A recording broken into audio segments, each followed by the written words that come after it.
Welcome to the free astrotheology course. I'm Dr. Yasapa from Zion Law School. This is our course textbook, The Devil's Pulpit. The author is the Reverend Robert Taylor. All right, the Reverend Robert Taylor. Our supplementary textbooks are the Diegesis and Ptolemy's Tetrabiblios.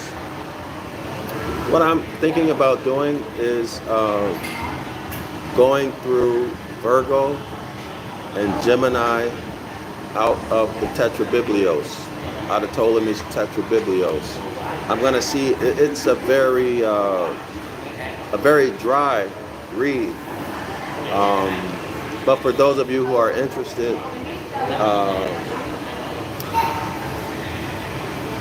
everyone should be interested because it is you. You are the manifestation of nature. And anyone who rejects nature is literally rejecting themselves. And the results in your life are reflecting that. Okay? You can believe that. Okay? So if you're wondering why you have things in your life that you don't want, one of those reasons are because you are rejecting yourself. You're rejecting nature in exchange for religion, okay, or some vice, or I don't know you, but you get the point. All right, you have to love yourself, accept yourself, love yourself, be interested in yourself, learn about yourself. Okay, so that's my plan right now. That's what I'm thinking. Okay, so we are on page 24. Now, I just posted, I just made a post about John Bull on page 23 of the Devil's Pulpit. I'm finally able to find out who this guy John Bull is. I found out, but you know, sometimes you don't find out things until it's time for you to know it, right? Or like the old saying goes, things happen. Things always happen exactly the way they are supposed to happen. Okay. So let's get started without a review. I don't feel like reviewing today, so I just want to get through this and try to get past the start of Bethlehem. Not that I'm not going to cover all the information, I just don't want to do a review today. Okay? So let's pick it up on page... no, we're not on page 24. We're on page 25. I remember. Yeah, we're on page 25. Second paragraph. In fact, we went through half of the second paragraph. But we'll so I'll do it again. I'll start at the top of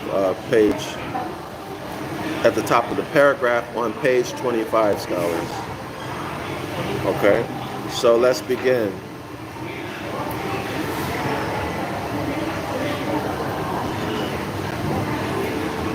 So the context, remember the context. The context is Hercules. Y'all remember Eddie Murphy did Hercules in The Nutty Professor? That was funny, right? So the context is Hercules. Hercules, the hero of the skin. What skin? The lion skin, the Clinonian lion. So when that Hercules enters into the zodiac sign we call Leo, the sun, S-U-N, sun, Hercules is the sun, the S-U-N, sun. So Hercules takes on all of the attributes and characteristics of the lion of the tribe of Judah. Therefore, Hercules is the hero of the lion skin. Y'all got it? While the sun, S-U-N, is in the constellation or zodiac sign called Leo, the lion of the tribe of Judah. All right? Now let's continue. So make sure you read the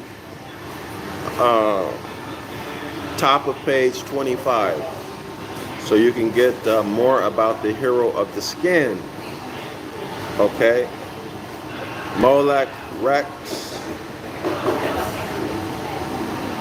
the ruler of the solar system, etc. Okay, so here we are. You know enough now in order for us to get into this paragraph. Why should Christ be said to be born in Bethlehem of Judea? Well, that's a good question, right? Because Moses said, listen to me, y'all. Moses said that once the house of Yasharallah gets kicked out of the promised land, that is, as the curses, the punishments, loss of land, loss of all birthrights, once that is executed, the promised land itself would become a burning, uninhabitable waste like Sodom and Gomorrah. So make the connection. This should make more sense to you now. And why should Christ be said to be born in Bethlehem of Judea when we already know that the promised land is a burning waste?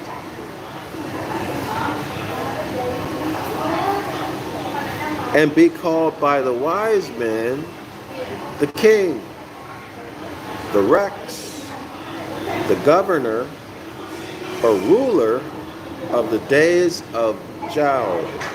J-A-O. J-A-O. Y'all know that J is not an ancient letter. It's not an ancient letter. There's no J in Ancient Ibaryath. Okay, y'all? So that's, and even the story, even the story of the letter J is ridiculous. You don't even have to think about it. The story is a priest was experimenting. Was he experimenting with the letter I or Y, y'all? And he came up with J. People believe it. People accept that. And they can put stuff over on you like that because they know that you're not going to think about it. You're not going to analyze it critically. You're afraid to. Right? You are afraid to. Or you've been conditioned to just accept anything that's been told to you by people who you think have the authority or who know better than you. That's really what's happening, right? Who sits around experimenting with the letter Y and J? How is that experimenting? That's not experimenting. Y'all see the point? But anyway, we have to ask these questions. So Jao, J-A-O. But in fulfillment of that prophecy of the prophet that is in accordance with that astronomical sketch. An astronomical sketch is a sketch of either the planets, the zodiac, or whatever. I'll give you an example of an astronomical sketch. This is an example of an astronomical sketch. The zodiac about the ecliptic or the apparent path of the sun. Okay, y'all? All right. So now let's continue. That is in accordance with the astronomical sketch of the astronomical priest Micah. Of the astronomical priest Micah. Now y'all might correlate these prophets with end time prophecy. Okay, make your correlations with the context of their prophecies or their end time prophecies with astrological phenomena. Okay, not actual events that will take place. Okay? It is purely astronomical. So Micah, quote, "And thou Bethlehem in the land of Judah art not the least among the princes of Judah, for out of thee shall come a governor," a rex, y'all, "a king that shall rule my..."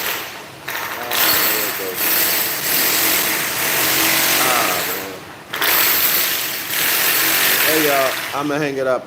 I'm gonna hang it up for now. I'll try to come back. Thanks everybody for supporting my work. But this is too much.